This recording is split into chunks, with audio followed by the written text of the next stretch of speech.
rero buno ubuhanuzi bwihutirwa hagati ya Kongo n'u Rwanda n'u Burundi n'u Bugande. Evariste Ndayishimiye niwe muntu wa mbere ugiye kuba vigitime y'intambara n'ubutegetsi bwe bugatembagara kandi bukava ku ikarita y'isi ndetse n'umugambwe bigahirimana. Tepoke shezere dededemo zomene ya zopaya kuva kera Uwiteka yaravuze kandi n'ubu aracyavuga. Ubutumwa bwo muri uku kwa cyenda mu mpera bwihutirwa nugira umwanya urabwumviriza. Tepoke shezere dededemo ubutumwa bwo mu kwezi kwa cumi ingoma y'abadederi mu mazi abira neva yigeze ataka kandi ibyo yatakaga ubu nibyo bigiye kumusohoraho. Yaravuze aravuga ngo ndi nimero ya kabiri nyuma ya Kongo, ndi nimero ya kabiri. Kongo iratsindwa, Kongo irafatwa, ukurikiyeho ni njyewe Evariste General Major Ndayishimiye. Atakira abanyamerika, atakira abanyaburayi, donc atakira abantu babyaye u Rwanda, babyaye Ubugande, baramwihorera bigirira uko nk'abatabibonye. Nagira ngo nkumenyeshe ko bino muvuga Imana yaravuze, Imana yarakoze ibishoboka byose. Abadede bavuniye ibiti mu matwi. Umva uko Uwiteka avugana namwe biguma byoroha. Mukinda muhagaza ku muhisi nkuru nziza, mukinda mugaramye, nta kintu cyabarekera ku butegetsi. Muri abagome, Mana yabagaye, Mana yabanenze, muri abanzi b'igihugu. Iyi sendi dedefudede nubwo abadede atari bose, muri abanzi b'igihugu kuruta izi mpunzi, kuruta ikiroberi kiri hanze, muri abanzi b'igihugu. Ndabizi ko ubu butumwa ntambukije rwose shobora kubuzira, ariko ntacyo. Aho kubaho ndimbwa imyaka 100, nabaho ndi intare nkabaho indwi zitatu rwose nkacikana ariko nkagenda. Ubu Lumumba yagiye nk'umugabo, ndetse Ndadayi mu Burundi yagiye nk'umugabo, Thomas Sankara agenda nk'umugabo, Mandela agenda nk'umugabo. Munyemerere rero mbihanure mbivuge ubwo homboka cyangwa cya mukongomani. Mureke tubwiza abantu kure. Sendi dedefudede yisha abantu, ibyo umwuka wera yabimpamirije, ibyo Imana irabimbwira. Yafatiye abantu h'inkota ibakoresha ibyigomba n'ibyishaka. Aba bantu nabanzi b'igihugu mufite bamberege ni kwijoro ryambwiye. Niyo mpamvu Imana itari bubabare, kubera ko Burundi bwifuza igitoro. Igihugu cyuzuye amabuye y'agaciro ntigishobora kubona. Abarundi ntibashaka kubona igitoro, ntibashaka kubona mazutu, ariko ubutunzi buri munsi y'ubutaka bw'u Burundi. Inshuti yanjye n'umwuzukuruza yazajya undi akanywa. Urebye ivu ryiza bafite, ukareba amazi meza bafite, giye marayika yanembereje igihugu cyose, mugabo bakaba bari kuri uru rwego. Ahubwo shitani kaza ikabashishyenga ikababwira ngo 2040 ngo Burundi burifasha. N'umuntu wagiye gupagasa uri buza n'ibintu akamena mu gihugu. Mutegereje ni perezida neva zaba yashyizeho uzaba ugeze ku Burundi bwifashe 2060. Ni isezerano Imana yabahaye. Imana yambwiye ngo iki ni igihugu cy'isezerano, ntabwo ari igihugu cy'abafilisitiya. Abagihinduye abafilisitiya, abantu bageze muri iki gihugu, Abahivi, Abaheti, mwese Imana igiye kubirukanisha amavubi. Inkota y'Uwiteka na Digiyoni igiye kuvugira muri iki gihugu, igiye kuvugira muri iki gihugu. Noneho murebe ko kidahinduka igihugu cy'isezerano. Mwebwe murafata ibintu mukabicurika, mukajya mukinga abantu bikarito mu maso, mukabeshya abantu, mukahemukira abantu, mukica abantu, mugashwanisha abantu, ngo impunzi, ngo kudeta, ngo twebwe turi ibintu byo kubeshya. Nukuri ni kinyoma gikomeye kandi kibi cyane. Ngiye umuntu wese wicaye muri sendi dedefudede uri kuragira abantu, wowe uri kwiba amabuye, wigurishiriza, ubaka umuryango wawe, uri gusahura igihugu, wowe n'inyungu zawe. Abene igihugu nta miti bafite Rwakarede, nta miti bafite presherije. Abene igihugu ntabwo bashobora kwideparasa. Abene igihugu nta hantu bashobora kubonera bamenera ngo babone ubuzima, kubera ko minisitiri bamuha ikiromba acukuramo amabuye agaceceka, undi nawe bakamuha akazi keza agaceceka, undi nawe bakamuha akazi keza agaceceka. Rubanda rugufi rero abene gihugu bato bato ubundi bakaharenganira. niyo mpamvu Imana yambwiye ngo ije kubishyira ku rutonde, Imana ije kubiroranya. Politike byarananiranye, ndetse amakudeta birananirana, n'ibindi byose birananirana, ko mukomeye mugiye guhigura n'Imana, ko muri abantu b'abagabo mwiyemera mukumva ibintu byanyu muri fresh kurwana, n'ukuri mugiye guhurira n'Imana, mugiye kubonana n'Imana. Imana yampaye ubutumwa, ndavuga uyu munsi harimo utunota twishi, mwihangane, n'ejo nzongera mbugarukemo koko n'ubutumwa burebure, ariko mwumve icyo Imana yavuze muri uku kwezi kwa 9. Imana ibisambo ibi bisuma, Uwiteka impunzi zizataha ngo mu mwaka 2040 ari uko Burundi bwifashe, zitaye mu mwaka 2060 ngo buteye imbere. Uburundi ubwo icyo gihe niho buzabona umuyaga nkuba, abandi bakabona amazi, amahera mva makungu akaba ari haza. Cyo ni ikinyoma cya shitani. Ubu tuvugana muri ku kwezi kwa9, Imana yambwiye ibigiye kuba mu kwezi kwa10, imbwira ibigiye kuba. Ni mumbabarire muri iyi minota tubiyage bimwe, ibindi tuzabiyage ejo, kuko ni ubutumwa butari burangire, birazamo nk'ibyiciro bitatu. Ariko never rwose nta garuriro, nta bindi byo kukushyeshyenga cyangwa kuburaga nawe, nta bindi byo kuganira. Itegure rwose ingoma yawe n'abantu mwafatikanyije kuroha igihugu mu manga. Ntabwo uri bujabuka. Iki gihugu kigiye kuva mu bihugu by'Ubufilisitiya kize mu bihugu byitwa Kanani. Iki gihugu kigiye kuva mu bihugu bitunze amarira n'amaganya n'agahinda, kize mu bihugu bifite umunezero. Iki gihugu cy'u Burundi kigiye kuva mu bihugu bisabiriza, bishonje, kigiye kuva mu bihugu bigenda n'amaguru, abene gihugu bagenda n'amaguru, kive mu bihugu bifite amabarabara yabomaguritse, kive mu bihugu byifuza umuyaga nkuba. Uburundi bugiye kuba Uburundi bwifuzwa, buteye imbere. Ntabwo ari neva rwose urabuyoboye, jamais. Hama rero nk'uko neva yabivuze ngo ni nimero ya 2, nibishidikanyaho niwe nimero D rwose. Nuko we yenda atamenye ko ari Imana imugabyeho igitero, nuko atamenye ko ari Imana ije kumukuraho, nuko atamenye ko ari Imana ijugunye. Bimwe bavuga ngo amataguyemo ishishi, cyangwa bakavuga ngo isosi iguwemo amazi. Ubu tuvugana ibyo yatinyaga, ibyo yakekaga, ibyo yikangaga, heraba bimusohoyeho. Kandi byose uko bingana Imana ibishyize imbere ye. Ibyo bintu bya komedi umuntu ntabwo arya. Mwibaze namwe, Yesu uruvuze ngo umungeri mwiza apfira intama. Aba bayobozi b'Abarundi bari gupfira Abarundi, cyangwa ubwabo n'imiryango yabo bari kwirokora? Izi ndongozi bari gupfira bene gihugu. Mwakabaye mubapfira, mwakagurishije aya mabuye ava mu butaka bw'igihugu kuko mufite imishahara mwandikiwe. Mwakabaye munatwara n'ibi biva muri Kongo nabyo bikabahaza. Mugabo kuko mufite imitima yabaye akihebwe, nakwambiya ni hatari.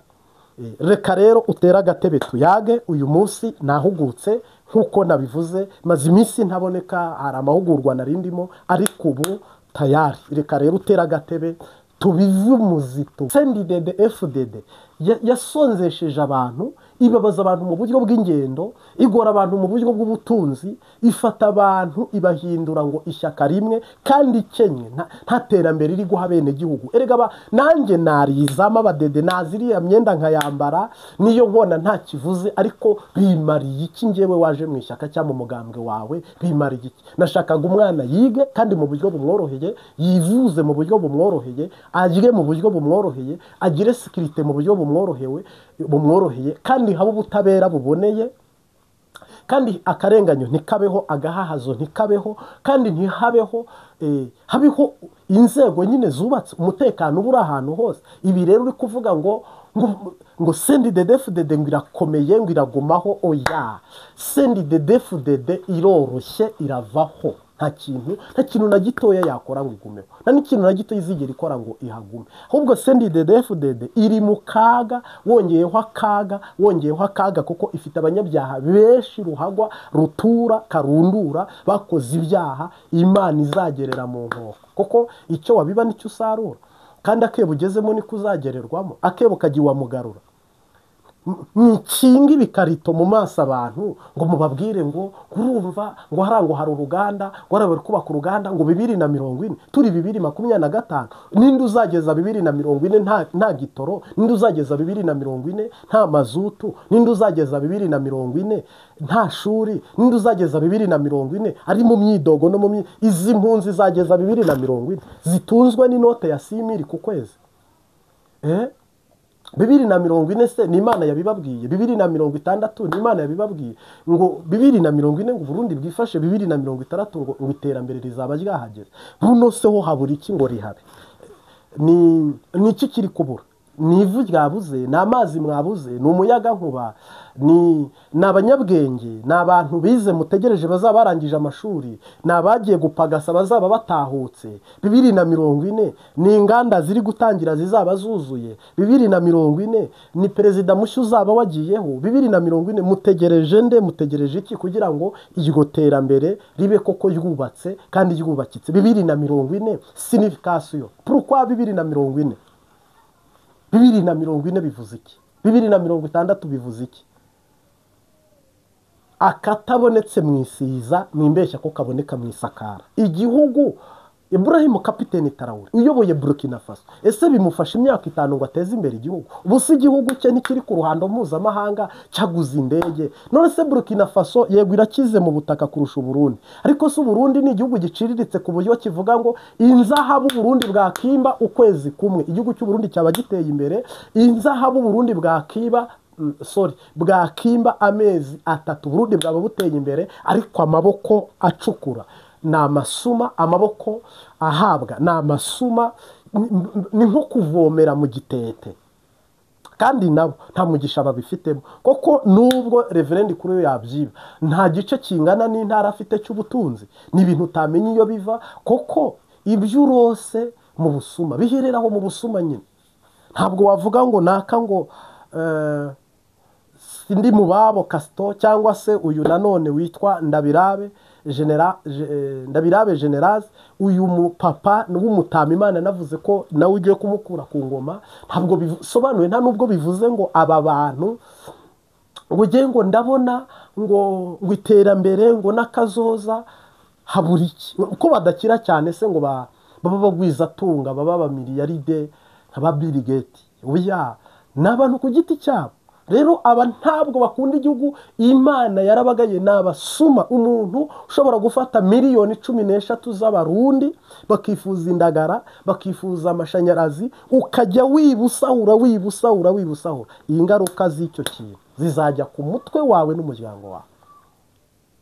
Umuntu agahera toujours lundi, mardi, mercredi, jeudi, vendredi yiba, akirengagiza amarira abene igihugu bari kurira, akirengagiza ko nta miti iri kwa muganga. Mugabo yagemuye toni 10 z'amabuye y'agaciro, amahera avuyeyo, Rwakarede ikenye imiti, pressure ikenye imiti, nta gitoro mu bituro by'amasitasiyo, nta terambere rindi. Mushuka abantu, mubeshya abantu, mubazirike ku katsi, mubarerege, mubashyire ku mugozi, mubabwire ngo ejo bundi, ngo nimwihangane, bigira bikunde, bigira byemere, bigira nibiki bikunda, nibiki byanze gukunda. Mwanze kumvira Imana, ibintu nabyo birabangira. Mwanze kuyoboka Imana, ibintu nabyo birabanga. Kuko muri mu gihugu cy'isezerano, muri mu gihugu Imana yavuze. Mwishaka kwifata nk'abantu bari mu gihugu cy'Abafilisitiya. Ntabwo muri mu gihugu cya Egiputa kiri mu Misiri. Oyaye, hano Imana yaravuze. Imana yaravuze kandi no kubikora izabikora. Amasezerano Imana yayatanze Nkurunziza kiri ku butegetsi. Amasezerano yatanga mbere ya Nkurunziza umuhise. Nanjye nahageze amasezerano muyafite, nubu arahari. None se ushaka kumbwira ko harabiki biguma byoroha? Neva araba victime y'intambara, araba umwe mu bahitanwa n'intambara, araba umwe mu bapfa, ndetse abarundi ntibazakwigwa. Nubwo impunzi zimerewe nabi, nubwo abantu barushye, ariko akaga igihugu cyaguyemo. Neva ntabe yarekura ubutegetsi ngo abuhundi, ndetse n'abo bose bakicecekera, mugahita mumera nk'abantu bari mu ibanga, mugaceceka. Kubera iki muri mu gihugu cy'isezerano mukunda igihugu, muri abantu b'Imana? Mugabo ntimuvuge muti niba ngewe nyoboye imyaka 3 ibintu bikanga, kira nawe yoboye. ushobora kandi n'ubundi imyaka 3 ubutunzi ubukuyemo bwagutunga n'umuryango wawe kuko ntawe uhembwa munsi y'amafaranga afatika kandi menshi cyane. Uyu munsi wa none tuvugana ubu ibintu tuvugana ibintu ndi kuvuga no kubizira twabizira kuko tuvuze ukuri kuko ukuri kuraziyana ariko guca muziko ntigushye kandi ukuri kugomba kukubabaza ariko se noneho tukureke. Noneho rero nari ngarutse mu buzima rusange. Ese ubwo mugira imbabazi? Ese mugira urukundo? Ese ubwo mukunda igihugu cyanyu? Ese ubwo cyo muracyemera? Rero Yesu yaravuze ngo umwungeri mwiza apfira intama. Mwe kuki mudapfira abarundi ngo mupfire igihugu murwanira igihugu kugira ngo iyi nzara iveho kigitora ibibazo byacyo biveho? Tanzania isigaye ibaha icyo mwishyuye. Tanzania ntiyabaha igitoro mutakije kuko muyirimo amadeni menshi. Abafatanyabikorwa murabafunga abandi mukabica abandi mukabiba. Ugerageza kuhashora imari ni uhomba mbere yanyu. None se ubwo Imana yabagirira icyizere gute? Yabaha umugisha gute?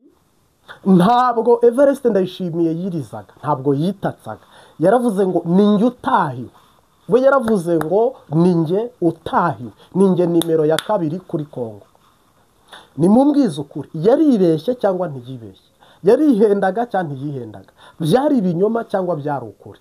Rwanda Urundi yaravuze ngo mu gihe Kongo iri butsindwe, mu gihe Kongo iri bunanirwe, mu gihe Kongo byayicanze, Kongo yiyambaje Sadaka, Kongo yiyambaza EAC, Kongo ishyiramo n'abanyaburayi ariko bose barananirwa. Ndayishimiye ajya kuri kamera aravuga ngo ninjye nimero ya 2. Noneho rero hari igihe umuntu ahanura ibintu ukavuga ngo nibyo yumvise cyangwa nibyo oya. Niba uri umunyabwenge ureba ko ukaba utari ikijuju ibyo kuko Bibiliya iravuga ngo ibijuju kandi koko ikijuju cyangwa se umuntu w'ikidebire inkonda zirahobo bafite amaboko 2 ntashobora kuzikuraho kandi biba birereta ariko ntiyazikuraho. Niyo mpamvu hano ubu butumwa unyumve neza turi kuvuga ubuhanuzi bw'impera z'uko 9 n'ubuhanuzi bw'ukwa 10 kandi ntabwo ari seriye. Ibiri bube ni bibi cyane. Nukuvuga rero nimvuga uko ndagaruka Kongo yo biragaragara ko yananiwe. Kongo biragaragara ko yatse kuko Sadek yose yaratashye, EAC yose irataha. Kongo bayambura uhereye za Masisi, za Warikare, za Goma, za Bukavu. Mwibuke izi nzira zose nta kintu Kongo yashoboye. Buno M23 yashyizeho polisi isohora abasoda M23 nta yakoze ibikorwa byinshi, iri kubaka amabarabara, iri kugarura amahoro. Ahigeze uba ahantu ishigaje gufata ni umujyi witwa Uvira. No kuvuga rero Ndayishimiye bijya yavugaga ntabwo ari ikinyoma, ntabwo ari ikinyoma. Yarabibonaga yarabirebaga gusa ngewe ikintu ngayira neva nuko ibintu yabibonye aho kugira ngo abyirinde cyangwa se aganire n'uyu mutwe w'izinyeshyamba ahubwo akarushirizaho kuwushora mu ntambara kuko M23 kuba itarafata Uvira ntabwo ari uko abarundi bayibujije, si nuko Wazalendo yayibujije, ahubwo ngira ngo ni bya bindi abanyaburayi Abanyamerika bari kurangaza Feregisi Cirombo, bakarangaza Ndayishimiye, noneho ubutegetsi bwabo bakabutembagaza mu buryo bworoshye. Koko bose babaha icyizere, bakabwira Gisekedi twafatiye u Rwanda ibihano, twafatiye abamama 23 ibihano. Hahindutse iki? Nta na kimwe. Uzabona rero amanywa na nijoro message zose inteko y'Uburayi, umuryango w'abibumbye, UN ndetse n'iyimiryango imparanira uburenganzira bwa muntu yose ihaguruka. Ariko ibi byose ntabwo Amerika yatakaza Ubugande rwose. Ibyo bintu ni mubyibagirwe, ni munabyihorere. Amerika Uburayi ntibwatakaza u Rwanda, ibyo ni mubyihorere munabyibagirwa. Noneho rero nta nubwo Amerika izigera ihemukira, yego simbizi, ariko muri ibi turi kureba, ibi bya hafi turi kureba by'ibi bya Kongo, ntabwo Amerika yajya gukorana n'abakongomani b'abasazi, itaye abantu bazima bafite gutekereza, bareba kureba, bazigiye muri politike. Murebe Museveni igihamaze, murebe igihamaze gikomeye cyane muri politike. Ntabwo Museveni ni umuntu udasanzwe, wubatse Ubuganda arabwubaka kandi arabukomeza. Amerika rero gukorana n'Ubugande birayinejeje, kandi kugira ngo Amerika ivuge ngo reka mbasitinge ifate Burundi na politike yaho idafashe n'ibiturire byaho n'uruswa, nta mutekano abanyamerika bigeze babona i Burundi, ni akajagari gusa, ni ubukene n'inzara. Ni ukuvuga rero, kandi nanone mbaho urugero rw'ukuntu Afurika, Kongo barikina agakino, Burundi bakabukina agakino, nubwo iki gice ngifashemo iminota mikeya kuba sesengurira ikintu kigiye kuba, ariko nk'uko abibonye igice cya mbere ari ubuhanuzi n'ikindi gice kiri bukurikire kiraba ari icy'ubuhanuzi, ariko mfashemo iminota mikeya yo kugusesengurira uyu mukino bari gukina kugira ngo nkwereke neza ubone uko wiyubara, kuko amakuru meza atangwa nijoro, twe nta kibi takivuze. Ariko nanone ntabwo ijwi rya Amerika cyangwa BBC birusha Yesu kumenya amakuru, cyangwa birusha Mwuka Wera ubera hose icyarimwe. Abandi bo baratega bakagenda cyangwa se bagasinzira, mugabo ijuru ntirisinzira. Niyo mpamvu rero hano ku Mbabazi TV gatatu amakuru arizewe ariko aturutse mu ijuru. Sasa rero ni ibintu nge ndi kukwereka mpagazeho n'amaguru abiri. Uyu muntu witwa Amerika, uyu muntu witwa Uburayi, Uburayi si bwo buri gukoloniza Burundi se? Yego ni Uburayi, ariko si Uburayi bukunze Burundi? Mbabarira umbwire nushaka ubyandike muri comment. Uburayi bukunze Burundi? Ntabwo Uburayi bukunze Burundi, nta nacwa. Ntabwo Uburayi bukunze Burundi, kuko Uburayi bufite intambara ya muri Ukraine bafitiye ubwoba.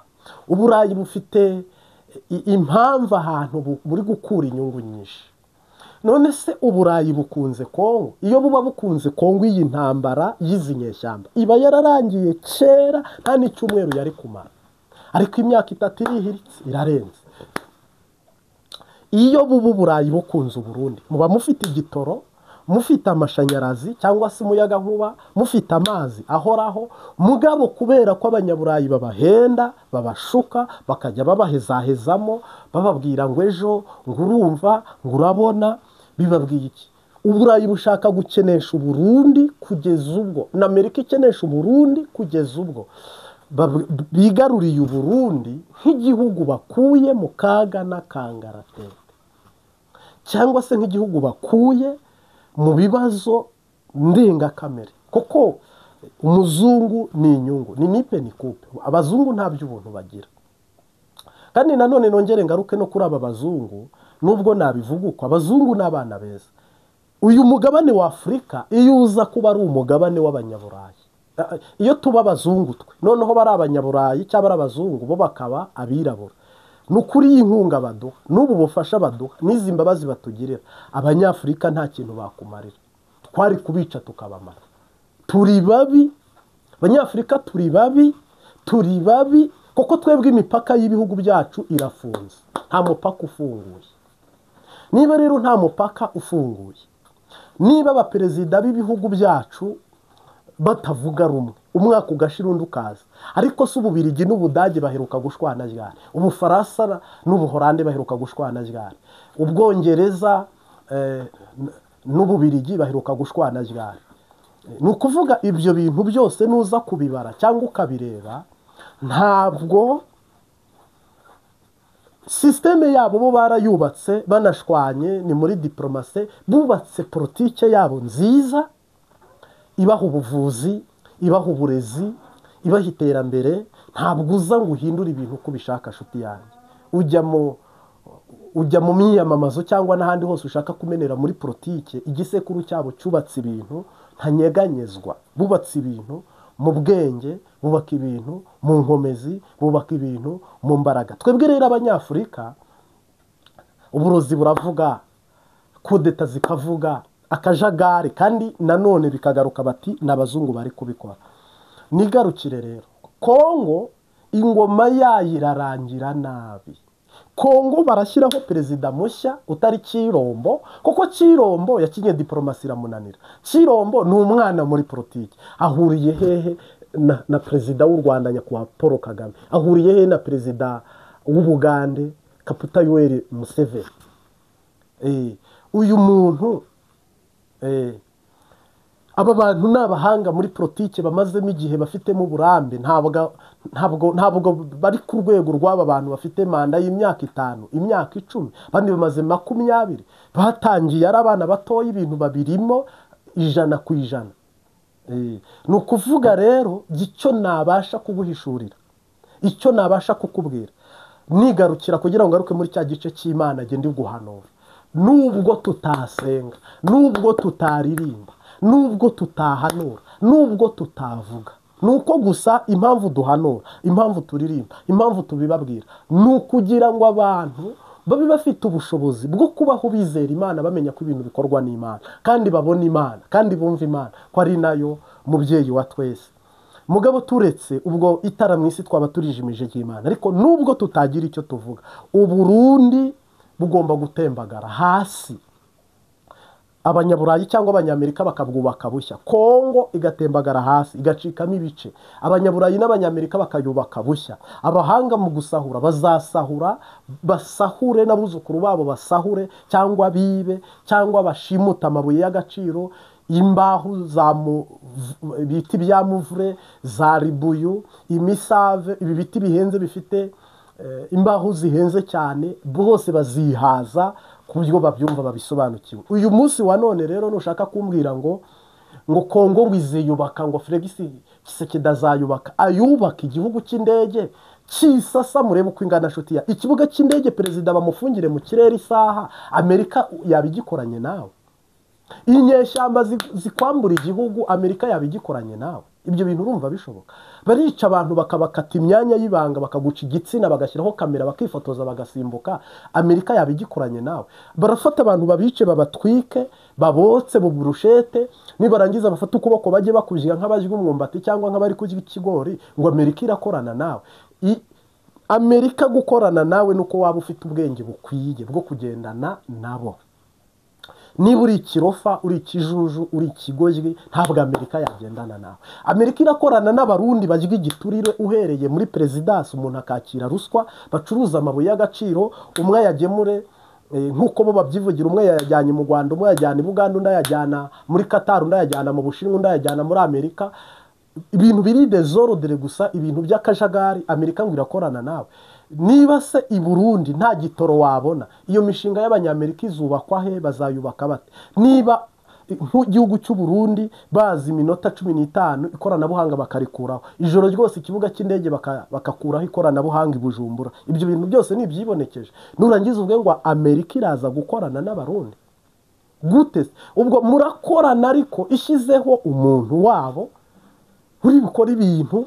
Niba ari Freemason ni mwibanga, niba ari Illuminati ni mwibanga, niba ari Antikristo ni mwibanga. Ibintu byabo bibaho mu buryo bw'ubutasi gusa. Inzego z'ubutasi z'ibi bihugu zateye imbere, ntabwo bakora ibintu guhubuka, ntabwo bakora ibintu public. Niba udashobora kwirukana abanyabyaha akavuga ngo mwese muri bamwe, nabuze uwo nirukana n'uwo nareka, ngo mwese ngo reka mbihorere bibe, ubwo mwakorana mute? Reka rero nigarukira muri cya gice nababwiraga cy'ubuhanuzi. Nagira ngo kubwire ko Imana yavuze bidasubirwaho ko Evariste General Major Ndayishimiye aravaho, yanka yemera, kandi aravanaho na CNDD-FDD, kuko ntacyo amariye Abarundi, nta n'icyo azabamarira, nta n'icyo ateze kubamarira, ahubwo ari mu mazi abira, ari mu kaga ndetse n'akangaratete. Wapfiriye wankunze fite ibyaha narararutse, wambonye mwiki Kristo, ukaza mwisuka pfira, wambonye mwiki Kristo, ukaza mwisuka pfira. Yasize ingoma ye nuko aramanuka, baramusuzugura ntibamwemera, hari indi nshuti nka wese, yakunze abayihinyuye, hari indi nshuti nka wese, yakunze abayihinyuye.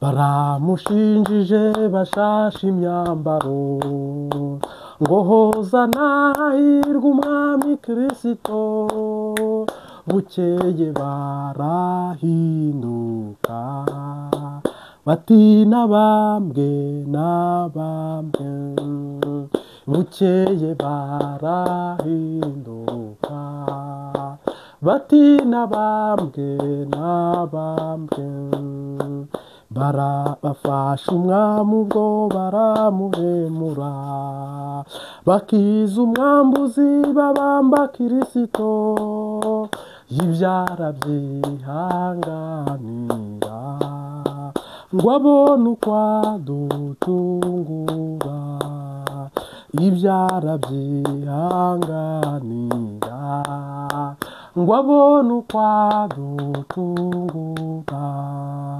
yavuye mu ijuru aza muri iyi si, abura aho yarambika umusaya we, apfira ku musaraba, ngo nanga ngeze mu ijuru, apfira ku musaraba, ngo nanjye ngeze mu ijuru. Nabwo nzarambirwa kubaririmbira iby'urukundo rwe nuko yababajwe, yanyemeye nk'inshuti ye, nzavuga hose izina rye, yanyemeye nk'inshuti ye, nzavuga hose izina rye, yanyemeye nk'inshuti ye, nzavuga hose izina rye, yanyemeye nk'inshuti ye, nzavuga hose izina rye. Mbanje kubashimira cyane abantu bakurikira Imbabazi TV gatatu mwese, uko amavi yacu apfukamye hasi asenga. Yesu yaravuze ngo umwigisha n'umwigishwa tugabanira imbere ye, nukuri umwami Yesu aguha umugisha. Ngira ngo rero wakoze kubana natwe muri iri teraniro, nyemerera nanone tugusabire umugisha kuko uri uw'agaciro, hama tunafashanye, ntabwo mbigisha cyangwa ngo mbahugure cyangwa mbabwirize nk'ubaruta, ahubwo Bibiliya iravuga ngo turi intwarane, ni ugufashanya. Umwe yaravuze ngo ibivuye ku mavi birindishwa amavi, undi aravuga ngo ibyo ufatishije inkota ubirindisha inkota. Ni ijambo rimwe ariko yenda rivuze ibintu bibiri bidasa. Nanjye uyu munsi nicyo ngarukaho. Kubera iki umuntu ashobora gufata igihugu ateye kudeta cyangwa agafata igihugu ahiritse ubutegetsi mu Kirundi, yarangiza cya gihugu akacyubaka nk'uko nawe ujya ubibona. Uburusiya murebe uko bwiyubatse, ariko byaturutse mu nkota. Ubwo wafashe Uburusiya bufashishije inkota. Tugaruke rero murebe n'u Rwanda uko rurinzwe, uko rwubatswe. Murebe Ubuganda uko burinzwe, uko bwubatswe. Ni ukuvuga rero icyihutirwa ni igiki? Bigaragara ko aba bagabo bafatishije inkota ibintu byabo, kandi bamaze kugifatisha inkota no kucyambura abo nakita abanzi babo ariko mu buryo bwa politike, bahita bubaka ibintu byabo banabirindisha inkota. Ni ukuvuga 12:00 kugeza izindi 12:00 PM AM, ijoro n'umurango, habaho sikirite, habaho uburinzi bw'ingabo, igipolisi ndetse cyangwa se inyamiramabi n'izindi nzego zishinzwe kurinda igihugu. Kandi igihugu bakakirinda ku butaka, bakakirinda mu kirere, bakakirinda no mu mazi. Noneho bakagaruka ndetse bakamekinga sure abaturage bacyo uko bihagaze cyangwa bene igihugu mu Kirundi. Bivuze iki rero? Bisobanuye iki? Kutarangara. Kuko barangaye gato igihugu bakibanyaga, bakoze ibitari byo nabo igihugu bacyamburwa. Ariko mu buryo bumwe n'ubundi ubona ko abantu bahagaze bwuma cyangwa bahagaze bugabo cyangwa amaso. Na CNDD-FDD murebe uburyo yari iri kubaka ibintu, cyangwa se uburyo yari iri gushyira ku rutonde ibintu byabo. Ntabwo ari ibintu wapfa kumeneramo uko wiboneye. Ngira ngo abantu bashatse gutera kudeta biranga, abantu bagerageza ibishoboka byose biranga. Nuko ibintu bari kubirindisha iki? Inkota. uwo byajabutse ni Cirombo cyangwa Felix Antoine Tshisekedi, urabona ko byamunaniye kurinda ibintu byiwe. Ariko nk'u Rwanda FDLR yarashimye birayinanira, abacengezi barashima biranga, amahanga arakayakaya birananirana, abanyepolitiki batandukanye baragerageza birananirana, abo ba Rusesabagina, ba Victoire, ba Kayumba Nyamwasa, aba bose nabagerageje gushakira kugerageza ibintu FPR iyobowe cyangwa se irangajwe imbere na nyakubahwa wa bwana perezida wa Repubulika nyakubahwa Paul Kagame, ibintu yabyubatse neza ashyiraho n'inkota yo kubirinda. Murebe Burkina Faso, muri bya bihugu Niger na Mali, urwego biriho nabwo kurindisha ikintu cyabo inkota. Noneho rero ndagaruka mu buzima bw'umwuka, ngaruke mu buzima bwa Gikristo. Yesu nawe abarira abantu bacira umugani, aravuga ati ibivuye ku mavi birindishwa amavi.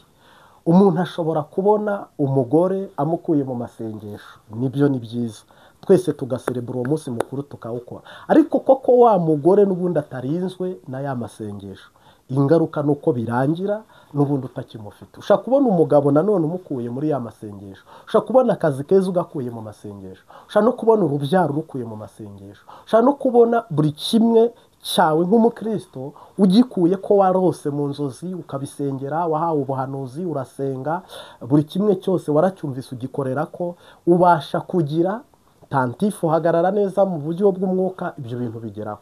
Mugabo rero kubirinda, kubera iki twebwe dufite ubukene bwo kurindisha ibintu byacu amasengesho? Kubera iki weakness, uruhande rw'intege nke cyane, abarokore, abanyamasengesho, abakizwa, ndagaruka no muri Pentecoste, kubera iki tutigeze turinda agakiza ngo kaguma ari umwimerere? Kubera iki tutarinda ubuvugishwa cyangwa se ubuhanuzi ngo bugume ari umwimerere? Kubera iki tutarinda kuririmba kwacu ngo kuguma ari umwimerere? Kubera iki tutarinda ubuhanuzi bwacu muri twe ngo buguma ari umwimerere? Ni ukuvuga rero dufite icyuho cy'uko ibyo bintu turabihabwa bikahagera, tugahamagara n'inshuti n'abavandimwe tukanashima ko byatugezeho, tunabifite, twanabibonye. Mugabo rero kugira ngo ibyo bintu birindishwe amasengesho cyangwa se birindisha amavi, umuntu yatangiye asenga apfukama, yamaze gusubizwa asenga ahagaze, asenga agenda, ngo Imana ntaho itaba. Kera wajyaga mu butayu, Imana ntaho itaba. Kera wiyirizaga ubusa, Imana nta. Donc shitani kagukubita ya mavi, ntiwongere gupfukama, kagufata amaboko, ntiwongere gukoma amashyi. Shitani kayobya ubwonko bwawe, ntiwongere gushakisha iby'imwemu ngo utunge ubugingo bwawe. Ofete ugasanga umuntu yinjiye mu yindi si cyangwa mu bundi buzima, atakibasha kugira umubonano n'Imana n'umwuka wera n'umwami Yesu. Ni ukuvuga rero muze murebe Adamu yaranyazwe kubwo kutarinda ibyo bintu. Muze murebe Dawidi yayoboye agakiza aranyagwa, umugore arangarira umugore, bigenda uko. Aburahamu arangarira umuyaya, bigenda uko. Ndetse n'abandi nawe ufite ahantu waba waragiye ubyibonera cyangwa se ubizi no kundusha ku buzima bwawe. Ese icyo nashakaga kumvikanisha hano ni iki? Umurokore yarakwiye kuba asobanukirwa aho yakuye iby'umwuka, yarakwiye kuba asobanukirwa ibimurimo, noneho agasobanukirwa uburyo ibyo bintu bishobora kurindwa. Nubwo twigishijwe nabi, dufite abungeri bagiye batubyara, barangiza bakadushyiraho bakatwigisha kudasuka, bakatwigisha kutisiga, kutiyambiza mu Kirundi, bakatwigisha kwambara birebire, kutagira ibintu by'intambara mu buryo bugaragara. Donc batwigishije dogitrine y'idini cyane kuruta uko kutwigisha dogitrine y'umwuka cyane. Ni ukuvuga siyanse zimeni muri twe yashoye imizi iranera, iranasarurwa buri munsi, ariko siyanse z'umwuka muri twe cyangwa se igice cy'umwuka muri twe kiri inyuma. Minisiteri zateye imbere zindi muri twe, ariko minisiteri y'umwuka muri twe iri inyuma cyane. Ko buno ushobora kuryama nta nzozi ugira, nta yerekwa, nta jwi, nta jambo, kandi warangiza ukaba umukandida ugiye hehe? Mu ijoro. Ushobora no kubaho mu buzima bwawe, ntiwasengera n'ibyo kurya, ntiwasengera no kuryama, kandi bivuga ngo abanga Imana ntibayisenge bazapfa bere kwibukwa. Nubwo hano hari igisuma cyabonye ijoro muri surprise paragisida, mugabo nta mahirwe yari afite yuko ari buribone. Ni ibintu Yesu we yamuhereye ubuntu nyuma yuko avuze ngo mwami nugera mu bwami bwawe unyibuke. Uyu munsi wa none umuntu uzi mu ijuru aho tugiye ni Mwuka Wera. Muze mumbarire abantu bafite Mwuka Wera, kuko Yesu yaravuze ngo ngiye kwa data kububakira y'amazu, kubategurira y'amazu, ngo iyo atahaba mba mbibabwiye. Abigishwa baramubwira bati mwigisha, kwa so turahazi, ariko uvuze ko ugiye kwa so. Ariko bari baketse bavuga bati uburyo abivuzemo n'uburyo abitubwiyemo ntabwo ari kwa Mariya na Yosefu agiye, uyu muntu agiye kwa se mu ijuru aho yavugaga. Baramubaza rero atese tuzaza n'imodoka, tuzaza n'indege, tuzaza n'icyogajuru, byari bitaranaza ibyo bintu. Ariko buriya baravuze batese amafarashi agerayo, cyangwa ingamiya zigerayo, cyangwa amaguru yacu azagerayo, cyangwa ubwato bwahagera, kuko icyo gihe iterambere ry'ibyo ryari ririho. Noneho we arababwira ngo nzenda ku bya data nzaboherereza Umwuka Wera azemeza ab'isi by'icyaha, kandi ibyo ntababwiye n'ibyo size ntakoze, uwo azabibakoresha. Uyu munsi wa none rero abantu bayobowe n'umwuka, abantu bemera Mwuka Wera, abantu bakunda Mwuka Wera, ngira ngo wababarira ku ntoki. Noneho rero no kumwemera ni kimwe, ariko no kuyoborwa nawe ni ikindi. No kuyoborwa nawe ni ikindi, ariko gukorana nawe ni ikindi. Ni ukuvuga rero ni ibintu bisaba ko iyo minisiteri, Umwuka Wera cyangwa se ijuru, nawe ubyemeye ugatanga umutima wawe, ijuru ryayivugurura ikaba minisiteri ishobora kukugirira umusaruro. Wa mugisha duhanura, aya masengesho ndi guhanura, nk'ubu ndi guhanura iterambere kuri wowe, ndi gusengera ubuzima kuri wowe, ndi kukwaturaho umugisha, ndimo ndagira ngo ugire ubuzima. Ariko niba rero twasenga inzahabu ikagera mu biganza byawe, undi muntu akayikwiba kubera ko utabona, niba twagusabira umugisha ukaza ejo ukawubura, urumva birutwa nuko wari kwigumira muri bwa buzima wari urimo. Koko gukira ugakena ni bibi, ahubwo gukena ugakira ni byiza. Rero iki gice cy'umwuka cyangwa se ubu buzima bwo mu mwuka nibwo bwubaka ubundi buzima bwose. Koko uzareba umuntu wisamina ayisama mu mwuka, akayisama itagaragara mu mazi, mugabo ikazavamo umuntu ungana nanjye uri kuvuga. Ibyo ni ibintu biba bitaboneka mu maso y'umubiri.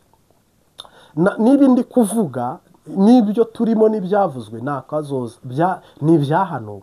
Bibiliya iyo ivuze iravuga ngo kera hezaga ikime, ariko kubw'ubuhanuzi imvura iragwa. Uyu musitama witwa Nowa aravuga ngo hazabaho imvura, iyo mvura irasohora. Ni ukuvuga kandi nanone ibihe bizaza, ubwenge buzagwira. Abantu bari bazi ko izuba, bagasenga izuba baryita imana, ndetse kuri karindariye y'Abaromani ho birasobanuka cyane.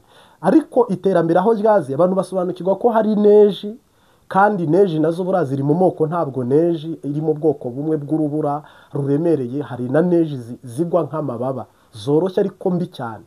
Ni ukuvuga rero abantu basobanukirwa ko habaho neji n'ibihe by'ubukonje, bwa bwenge ubwo biri kugwira. Noneho baza gusobanukirwa ko habaho n'igihe cy'ubushyuhe. Abantu batandukanya izuba, baritandukanya n'Imana, bamenya ko habaho Imana yaremye izuba, noneho bareka gusenga izuba no kwizera izuba. Ariko mu Burayi iyi neji yabaga bakayinjiramo, abantu barapfaga, bari batarashaka gukora impuzu, bataragira ibyuma bishyushya amazu, bataragira iterambere ribafasha mu gihe cy'ubukonje, bikabazanira akaga, bikabazanira ibibazo n'umusaraba w'uko abantu babo bapfa byitwa ko bazize ubukonje, batarasobanukirwa urubura icyo ari cyo n'imbeho icyo ari cyo, cyangwa se nyine ubwo bukonje burenze. Ariko iterambere aho riziye, ubwenge bumaze kugwira, abantu bamenya ko ari igihe cy'ubukonje cyangwa se igihe cy'urubura, ari nabyo mu ndimi z'abanyamahanga nyine bavuga ngo neje. Uyu munsi wa none rero ubwo buhanuzi turi kubugenderamo, muzororoka. Ubu se ntiwabyawe, wese ntiwabyaye, cyangwa nawe uzabyara. Bibiliya ikivuga ikagenda igaragaza hazabaho ibihe birushya, bihuha by'intambara, hazabaho abantu bavuga ngo mwami Imana, abandi bagenda bavuga. Donc ibyo bintu byose nimumbwira ikintu kiriho kitabayeho cyangwa se kitahanuwe, nta na kimwe. Rero bya bihe bibi Pawulo yavuze, cyangwa se ibihe bigoye Pawulo yagiye avuga, nibyo bihe twe dusohoyemo, kandi biruhije kandi bigoye, ari nabyo navuga bihe bya nyuma. Umuntu yari akwiye kuba afite siyanse z'umwuka, akagira na siyanse z'imeni, ndetse akaza no kugira ibyo bintu uko ari bibiri akamenya uko abitwara, cyangwa se umuntu akaba aba mu gice cy'umwuka akaza no mu gice cy'umubiri, ibyo bintu akabihuza hamwe n'Imana bikamubera umugisha, ubugingo bwe akaburokora cyangwa akabucungura. Ariko uyu munsi wa none padiri aragusengera akagushimira ko uri umukristo, wowe utishima utanimenya kuri umukristo. Pastor akagusengera akakwemeza ko uzabona ijuru, wowe bwawe n'umutima wawe utabyemera. Undi akakubwira ngo muri kujya mu ijuru, aho mu ijuru nturahamenya, ntuzi ibyo ari byo, ntuzi igihe uzagendera, donc ntunitegura nk'umugeni, witegura nk'uri mu kazi ka leta, ukitegura ibyawe byo mu rugo, ugategura abana nawe ukitegura, ugategura umugabo cyangwa nawe akagutegura, ugatunganya iby'urugo rwawe, ugatunganya iby'akazi ujejwe. Mugabo kugira ngo uvuge utereka ntunganye ibyo bya Kristo uzaza, reka ntunganye iby'ubugingo bwanjye, reka mparure inzira z'Uwiteka, reka ubwo nitunganye nk'umuntu ukwiye gukora ibyiza kugira ngo nzabone ijuru.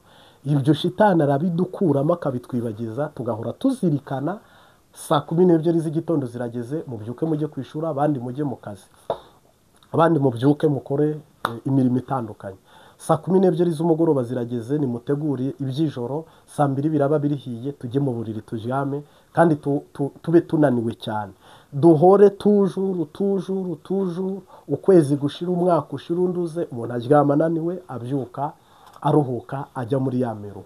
Uyu munsi wa none rero yaba wari kwibuka ko ibirenge byawe bitazagarukira mu isi gusa, n'amaboko yawe imirimo akora atari imirimo yo mu isi gusa, n'akanwa kawe n'amaso yawe bidakwiye kubona isi gusa, n'amatwi yawe adakwiye kumva isi gusa, wari ukwiye kureka n'igice cy'umwuka kigakorana n'ijuru, kuko Imana ntiba mu mubiri, ntuzayibonera mu mubiri. Iby'Uwiteka ntibiba mu mubiri, ubiba mu mubiri asarurira mu mubiri, ariko ubiba iby'umwuka azimbura iby'ubugingo. Uwiteka ashimwe cyane. Ni ukuvuga rero n'abigisha iby'umwuka ngira ngo ni bake cyane, baragabanutse cyangwa se babonye nta nyungu bizana. Abantu bigira mu nyigisho z'ibitangaza, umuntu ashaka kukubwira ati Imana izaguha imodoka, ni byiza nanjye ubimbwiye ndanezerwa, ariko iyo modoka ubibaye byiza wamusobanurira ko kuyigendamo anezerewe nuko azayivamo ajya mu ijoro. Ibyo bintu ntibyaba biryoshye. Ariko unyigishije imodoka gusa, ukanyigisha abana beza nzabyara gusa, ukanyigisha ko nzajya muri Amerika gusa, mugabo ntiwibuke ko ngomba kuzabona n'ubugingo buhoraho iteka. S'il vous plaît, ngewe ku bwanjye ibyo bintu haba harimo ikosa. Unyemerere rero nkushimire, n'ubundi kandi mporangushimira, we dutangirana amateraniro tukanayasozanya. Ibitekerezo mutanga ndabibona muri komenti, ndetse n'abaca imbogisi mukandika, ariko muri iyi minsi maze iminsi turi ahantu mu mahugurwa cyangwa se mu bijyanye no kuba turi busy, iminsi igera nko kuva renda vamedi kugeza uyu munsi uboneyeho ubu butumwa rwose maze igihe mpuze. Hari abambuze, hari abantu banyandikiye sinabasubiza, hari abantu bantelefonye sinitaba, nuko hari byari biri ngombwa ko dukemura, kandi ndenze umwe ahantu narindi. Bibiliya iravuga ngo musanga ahantu hatari abantu, cyangwa se mwihererane nanjye. Ntabwo rero nari gufata ibyo ndimo ngo mbivange n'ibindi, ariko nagarutse ndahamya ko wowe utararose inyishu uzihangane wongere unyibutse, kuko hari igihe ku munsi wandikirwa nk'abantu barenze 40, noneho ugasanga yenda se naguhaye randevu sinyubahirije. Sori rero turiseguye, ariko turahari. Nujya ubona natinze ujye uhita unyandikira umbwira uti mwana w'Imana nkaba n'umukozi wawe, nagira ngo, cyangwa se muntu w'Imana uko wanyita kose. Ndetse n'abari opozisiyo, b'abantu batemera ibyo tuvuga, batizera ibyo dukora, badadukunda, namwe rwose ndumva nta kintu twapfa. Umwami ni umwe, ijuru ni rimwe, igihugu ni kimwe. Kuba rero tudahuje imyizerere n'imyemerere ntabwo nzakuboroka, kuko hari umwe wambwiye ngo aratangaye, ngo arantutse, ngo abona simuborotse. Twe ntabwo tuboroka abantu. Gutukana kwawe, none Yesu uko bamutukaga bakamucokora ahitaga avuga ngo ni mupfe, cyangwa se yarabicaga? Oya, umutima wanjye si uwo kukuboroka, si n'uwo kugutuka, si n'uwo gutukana, si n'uwo guhangana. Jyewe ndareba uwantumye. Umwami Yesu akumera umugisha. Rero reka dusenga n'Imana kugira ngo tubone uko tubandanya, kandi dukomeze tuyobowe, dushyigikiwe n'ijuru. Umwami Yesu, umwana w'intama w'Imana, Yesu Kristo wabambwe rimwe kandi ukazuka, turagushimiye twateye intambwe imwe yo kukwizera, kukumenya, kugukurikira. Uduterera 99. Umwigisha n'umwigishwa tugabanira imbere yawe. Uha umugisha bene data mu mpande enye z'isi bakurikiye Imbabazi TV 3, n'undi muntu wese utwifuriza amahoro ushobora gusengera ubutumwa bwiza bukamamara mu isi hose. Turagushimiye Yesu kuko ari imirimo ugakora n'ibitangaza. Uhimbazwe rero ko iyo uvuze biraba, wategeka bigakomera. Iyi mbuto niwe ugiteye ntabege, uwumva ntiyumvege, ureba ntarebege, ahubwo yumve ko ari ubutumwa umuhaye. Hama iki gice cy'umwuka turakigusabye, ntibe minisiteri yo gusigara inyuma, ahubwo ikwiye kuba minisiteri, ikwiye kuba iri imbere y'izindi zose. Ndakwinginze rero uduteze imbere mu by'umwuka, kandi mu mwuka tube imbere rwose, tube turi abantu bari konegite nijoro mu by'umwuka. Urakoze rero Mwami. No mu by'umubiri turagusabye, hano hari abarwayi, hari abafite amadeni, hari abashonje, hari abarushye, hari abaremerewe, hari abantu bari mu mpimba, hari abantu bari mu bitaro, hari abantu impunzi zirushye z'abarundi, z'abakongomani, ndetse n'ibindi bihugu bitandukanye Mwami. Umuntu wese rero icyo yizera, icyo yumva bimubere nk'uko abyizeye. Hama ubuntu bwawe rero buturokore kandi budukize mu izina ry'Umunyanazareti. Amen. Turagukunda cyane, ugira ibihe byiza n'umugisha.